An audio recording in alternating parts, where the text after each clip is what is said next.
अस्सलाम वालेकुम। हदीस टीवी में खुश आमदीद। दोस्तों, चैनल को सब्सक्राइब कर दें और साथ में दिए घंटी के निशान को दबाएं। शुक्रिया। विसाल नबी सल्लल्लाहु अलैहि वसल्लम।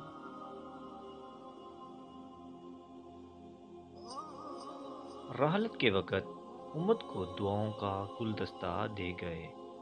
हज़रत आयशा रज़ियल्लाहु ताला अन्हा फरमाती हैं कि मैंने रसूलुल्लाह सल्लल्लाहु अलैहि वसल्लम को दुनिया से राहलत फरमाते हुए इस हाल में देखा कि आप सल्लल्लाहु अलैहि वसल्लम के पास पानी का एक प्याला रखा हुआ था और इस प्याले में आप सल्लल्लाहु अलैहि वसल्लम अपना दस्त मुबारक डालते और चेहरा अक़दस पर मलते और फिर फरमाते, ऐ अल्लाह, मौत की सख्तियों और तकलीफ़ों पर मेरी मदद फरमा।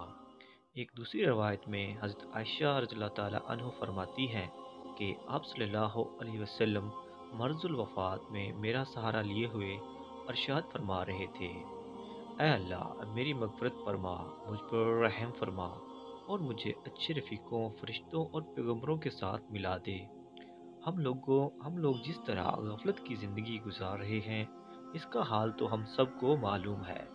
कम अज़ कम वो मसनून दुआएं तो हम याद कर लें जो रसूलुल्लाह सल्लल्लाहु अलैहि वसल्लम अपनी ज़िंदगी के आखिरी लम्हात में उम्मत को सिखला गए, क्योंकि कब किस पर मौत की अलामात तारी हो जाएं कुछ पता नहीं। दोस्तों, वीडियो को लाइक और चैनल को सब्सक्राइब कर लें। जज़ाकल्लाह।